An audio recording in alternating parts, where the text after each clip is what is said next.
মা বেগম খালেদা জিয়াকে দেখতে রাতে এভার কেয়ার হাসপাতালে গেছেন তারেক রহমান। প্রিয় দর্শক, সেখানে আছেন আমাদের সহকর্মী ওবায়দুল রশিদ। সরাসরি যাচ্ছি তার কাছে। নিউজ স্টুডিও থেকে আমি সাইদুর রহমান বলছি। ওবায়দুল, নিশ্চয়ই আপনি আমাকে শুনতে পাচ্ছেন।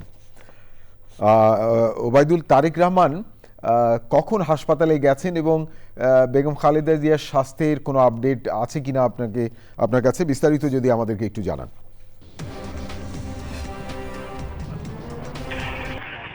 ধন্যবাদ। বিএনপির ভারপ্রাপ্ত chairman Tarique Rahman, BNP chairperson সাবেক প্রধানমন্ত্রী বেগম খালেদা জিয়ার স্বাস্থ্যের খোঁজ খবর নিতে রাত 10টার পরে এভার কেয়ার হাসপাতালে এসেছেন।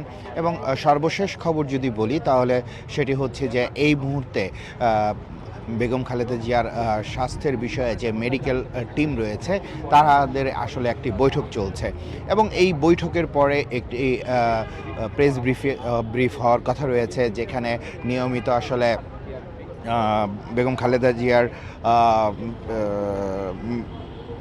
মেডিকেল টিমের সদস্য ও দলের বিএনপির স্থায়ী কমিটির সদস্য AZM জাহিদ হোসেন ব্রিফ করেন। তার একটি ব্রিফ করার কথা রয়েছে এবং সেটি অবশ্যই এই যে বৈঠকটি এখন চলছে মেডিকেল টিমের, সে বৈঠকের পরে। তো বিএনপির ভারপ্রাপ্ত চেয়ারম্যান তারেক রহমান তিনি এখনও ভিতরেই অবস্থান করছেন এবং সেই বিষয়টি আমরা জানতে পেরেছি।